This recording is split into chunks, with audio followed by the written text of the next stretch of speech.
Olá, irmãs e irmãos, sejam bem-vindos ao nosso segundo episódio sobre culpa e graça.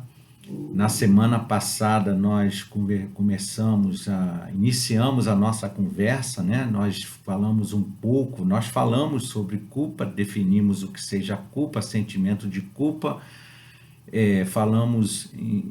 citamos alguns personagens bíblicos, né, que cometeram, que tiveram alguns erros, né, como nós definimos aqui a respeito de erros, de quem é que nunca erra, né, quem que não erra o alvo. Então nós citamos aqui alguns personagens que internalizaram o que eles fizeram com um sentimento de culpa intenso. Isso levou com que eles tivessem algumas situações, alguns comportamentos, alguns pensamentos, né? Como nós conversamos na semana passada. E aí a gente disse no final, né, que graça é um presente de Deus, né? Graça é imerecido, graça é um presente de Deus, graça justifica o injustificável, salva o odioso, perdoa o imperdoável e dá vida ao moribundo, né? Jesus é a graça de Deus. Pela graça sois salvos, pela graça nós somos salvos. E aí a gente retoma aqui essa ideia sobre a graça, né? A gente, como nós falamos, quem é que nunca errou, quem é que nunca errou o alvo? A humanidade é falha. Não há como fazer por onde merecer, né? Tem pessoas que têm isso na ponta da língua, né? Eu não sou digno, não sou alvo porque eu não mereço, né? Mas a humanidade é falha, não há como fazer algo porque merecer. Não há mérito suficiente na gente, na humanidade de um modo geral, não há mérito suficiente. Mas a gente tem a certeza, porque assim a Bíblia diz, e porque assim nós compreendemos a graça de Deus, de que é um plano amoroso de Deus para a redenção, para a ressignificação do homem, da humanidade, do ser humano, né? Que é Jesus Cristo, o homem. Mas, mesmo assim, mesmo a gente tendo essa concepção, mesmo a gente tendo essa informação, mesmo a gente tendo esse conhecimento, há pessoas que parecem não esquecer de seus erros, né? Pessoas que ficam com pensamento repleto ainda de seus erros, de suas culpas. E essas pessoas acabam assim se afundando cada vez mais nesses pensamentos, nesses remorsos, se remoendo e na sua própria autocondenação. Essas pessoas acabam então ficando com remorso, na autocondenação e não chamam a consciência, não trazem para a consciência a graça de Deus, a graça do Eterno. Com isso, a culpa se mantém e persiste nos pensamentos. Então, a questão é, a humanidade é falha, nós somos falhos, não há como nós merecermos nenhum bem, né? Nós não possuímos mérito suficiente, mas há um plano amoroso de Deus para a humanidade, para o homem, para a redenção, para a ressignificação do homem, da humanidade em Cristo Jesus, o homem. Então, não há por que ficar se remoendo, não há por que deixar os pensamentos se amontoarem com remorso, com autocondenação. O que a gente precisa é chamar para a consciência a graça de Deus. Com isso, a culpa acaba sendo compreendida, né? A gente acaba entendendo de que não há mérito e que a gente não tem o que fazer. A graça de Deus, ela atinge e ela faz com que os nossos pensamentos possam se apoderar do que Deus, do plano amoroso de Deus, da sua bondade, da sua misericórdia, da sua generosidade, né? E não ficar remoendo, persistindo com esses sentimentos, porque isso vai nos submeter a uma agonia profunda e desnecessária, muitas vezes, né? Por detrás desses pensamentos assim que ainda persistem sobre culpa, sobre remorso, está muitas vezes uma ideia errônea, né, de que será preciso a gente fazer alguma coisa. Daí que tem aí as penitências, as pessoas acham que devem sofrer um castigo, ser vítima de alguma desgraça e deve penar pelo resto da vida para pagar, né, pelos seus pecados, né? Querem fazer algo para merecer algo, na verdade, né? Querem oferecer favores imerecidos a fim de se sentirem, quem sabe, magnânimos, e aí não desfrutam da graça de Deus, da graça do Eterno. Mas a gente tem essa certeza, né? Porque as Escrituras, assim como nós citamos alguns personagens nas Escrituras, na Bíblia, há textos que nos atestam sobre isso, né? Não há condenação para os que estão em Cristo Jesus, diz Paulo lá em Romanos.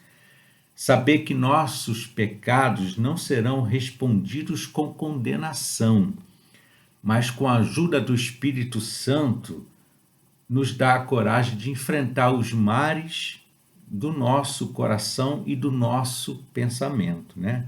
Isso é resultado da graça de Deus sobre nós. Bom, se a gente falou sobre culpa e sobre graça, né? Sobre culpa e sobre graça, qual é a relação que nós precisamos fazer, né? Essa conexão, essa relação entre culpa e graça.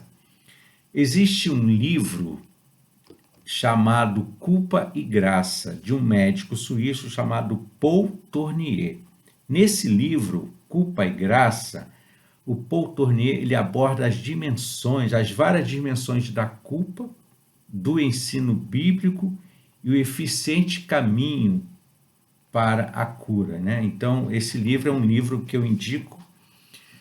Um livro escrito já há algum tempo, mas ainda é um livro bastante atual, né, de um médico suíço e que um médico suíço cristão que na sua atividade clínica percebeu que muitas doenças, muitas queixas clínicas levadas ao seu consultório eram, na verdade, frutos de remorsos e de um sentimento de culpa que ainda povoavam intensamente a mente de muitas pessoas. Então, nesse livro, ele faz essa relação e aí ele escreve um livro que tem esse título, Culpa e Graça. Então, ele vai abordar as diferentes dimensões da culpa, o ensino bíblico e o eficiente caminho para a cura. Para o Paul Tournier, que é o autor desse livro, a verdadeira culpa está ligada ao fato de não ousarmos ser nós mesmos. Olha que interessante, né? É o medo do julgamento dos outros que nos torna estéreis, de não sermos nós mesmos, que nos impede de produzir todos os frutos que somos chamados a produzir. Aí ele cita aquela parábola, né, dos talentos. Ele cita lá o personagem que fala assim: fiquei com medo, diz na parábola dos talentos, o servo que escondeu o seu talento na terra. Fiquei com medo. Nossas culpas, elas sempre encontrarão perdão e ajuda por parte do Senhor. E se a gente encontra por parte do Senhor perdão e ajuda, isso nos dá a liberdade de sermos sinceros e a coragem de enfrentar as mudanças que devemos ter, ou que devemos fazer também. E aí, como não lembrar também de outro texto bíblico, né, que diz assim: certamente ele tomou sobre si as nossas enfermidades e sobre si levou as nossas doenças. Foi traspassado por causa das nossas transgressões, foi esmagado por causa de nossas iniquidades. O castigo que nos trouxe paz, quer dizer, que nos trouxe uma consciência sem culpa, estava sobre ele, e pelas suas feridas fomos sarados. E eu proponho a você, que está aí acompanhando, que faça essa leitura na primeira pessoa do singular, né? Leia assim, ó: certamente ele tomou sobre si as minhas enfermidades e sobre si levou as minhas doenças. Foi traspassado por causa das minhas transgressões, foi esmagado por causa das minhas iniquidades. O castigo que me trouxe a paz, que me trouxe uma consciência sem culpa, estava sobre ele, e pelas suas pisaduras eu fui e sou curado ou sarado. Leia esse texto assim, se você ainda tem ou ainda alimenta no seu pensamento alguma culpa que te esmaga, que te imobiliza em algumas situações, né? E outros textos, que diremos, pois, quando Paulo diz assim: onde abundou o pecado, superabundou a graça. Aí Paulo diz assim: que diremos, pois? Permaneceremos no pecado para que a graça seja mais abundante? E ele mesmo responde, né? De modo nenhum.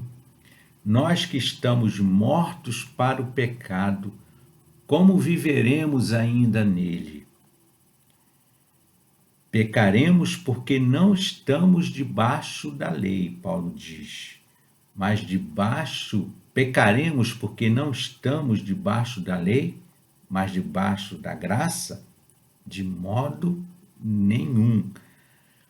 Minha graça, e o Senhor, Paulo escreve e diz que o Senhor falou isso para ele, né? Minha graça é suficiente para você, pois o meu poder se aperfeiçoa na sua incapacidade. Se atente para isso.